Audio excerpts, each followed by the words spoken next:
अस्सलामुअलैकुम वरहमतुल्लाहि वबरकातुहू। अल्हम्दुलिल्लाहि रब्बिल आलमीन। अल्लाहुम्मा सल्लि अला सय्यदिना मुहम्मदिन व अला आलिहि व सहबिहि अजमाइन। हज़रात, आज मैं इल्म के बारे में कुछ कहना चाहता हूँ। अल्लाह सुब्हानहु व तआला कुरान शरीफ में इरशाद फरमाता है, कुल हल यस्तविल्लज़ीना यअलमूना वल्लज़ीना ला यअलमून। जानने वाला और ना जानने वाला बराबर नहीं हो सकता है। बराबर हो सकता है क्या? जानने वाला और ना जानने वाला बिल्कुल बराबर नहीं हो सकता है। हुज़ूर अकरम सल्लल्लाहु अलैहि वसल्लम ने इरशाद फरमाया, खैरुकुम मन तअल्लमल कुरआन व अल्लमहु। तुम में सबसे बेहतर वही है जो कुरान शरीफ सीखे और दूसरों को सिखाइए। हज़रात, कुरान शरीफ पढ़ना और दूसरों को सिखाना सबसे बेहतर इबादत है, अमल है। तलबुल इल्म फरीदतुन अला कुल्ली मुस्लिमिन व मुस्लिमा। हर एक मुसलमान पर, मर्द और औरत, इल्म सीखना लाजिम है, फ़र्ज़ है। इसलिए मैं आपसे गुजारिश करता हूँ कि आप अपने बच्चों को इल्म, दीनी उलूम सिखाइए, कुरान शरीफ सिखाइए, अरबी पढ़ना सिखाइए, 5 वक्त नमाज कैसे अदा करना है, वज़ू कैसे बनाना है, और माह रमज़ान में रोज़ा कैसे रखना है, काबा शरीफ में जाके हज और उम्रा कैसे करना है। रोज़ हम तो इबादत तो करना है, 5 वक्त नमाज ज़रूर अदा करना है। बेहतरीन तरीके से अमल करने के लिए उसका इल्म तो होना चाहिए ना। इसलिए आप अपने बच्चों को ज़रूर दीनी उलूम सिखाइए।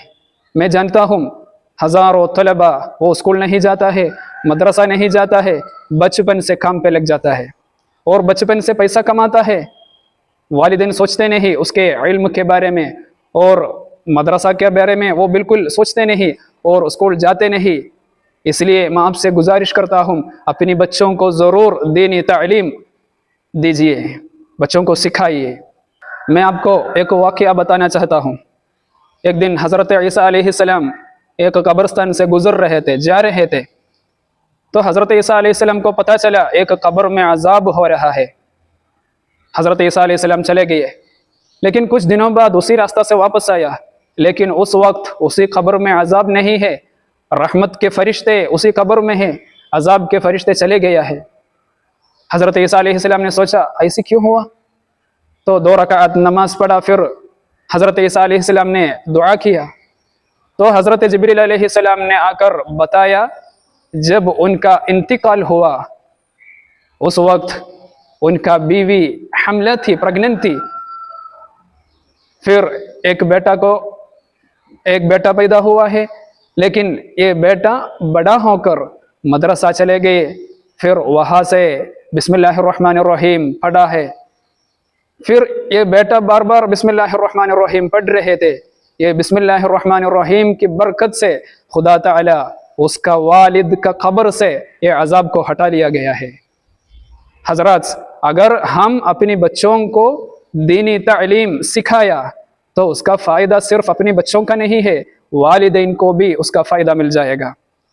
आप तमाम हज़रात से मेरा गुजारिश है, आप अपने चैनल ज़रूर सब्सक्राइब कीजिए, क्योंकि इंशाअल्लाह हम अलिफ से शुरू करेंगे। कुरान की ज़बान अरबी है, वो अरबी में सबसे पहला वाला लेटर अलिफ है, वो अलिफ से हम शुरू करेंगे। पूरा लेटर सिखाएंगे, फिर ज़बर ज़ेर सब कुछ सिखाएंगे। बाद में 2 लेटर मिला के, 3 लेटर्स मिला के, 4-5 लेटर्स मिला के एक वर्ड बनाएंगे, तो वो कैसे पढ़ेंगे इंशाअल्लाह वो सब कुछ आपको सिखाएंगे। और बाद में हम कुरान शरीफ में जाएंगे, कुरान शरीफ के साथ उसका तजवीद भी आपको सिखाएंगे। इसलिए आप ज़रूर मेरे साथ आइए, कुछ तो कुछ आप लोग पढ़िए। हम सब मरने वाले हैं और अपने ज़िंदगी में कम से कम एक बार बिना गलत से कुरान शरीफ ख़त्म करना है, कुरान शरीफ पूरा पढ़ना है। हमें जानता है इमाम आज़म अबू हनीफ़ा रहमतुल्लाहि अलैह, वो एक दिन कुरान शरीफ पूरा ख़त्म कर रहे थे। रोज़ माह रमज़ान में 2 बार कुरान शरीफ ख़त्म कर रहे थे। इसलिए इंशाअल्लाह हम भी मरने के पहले बिना गलत से कम एक बार कुरान शरीफ इंशाअल्लाह हम भी ख़त्म करेंगे। अल्लाह सुब्हानहु व तआला उसके लिए तौफीक अता फरमाए। मैं केरला से हूँ, जैसे अपने केरला में मदरसा चल रहे, और इधर बच्चों को हम कैसे पढ़ाते हैं उसके हिसाब से, उसके तरीके में आपको भी इंशाल्लाह हम ये चैनल से क्लासेस मिल जाएगा। इसलिए ज़रूर लाइक करें, फॉलो करें, शेयर करें। आप दूसरों को शेयर करेंगे तो और उन्होंने कुछ नेक चीज़ पढ़ेंगे तो आपको भी उसका सवाब मिल जाएगा। अल्लाह सुब्हानहू व तआला नेक अमल अपने ज़िंदगी में ज़्यादा से ज़्यादा करने के लिए तौफीक अता फरमाए। अस्सलामु अलैकुम व रहमतुल्लाहि व बरकातुहू।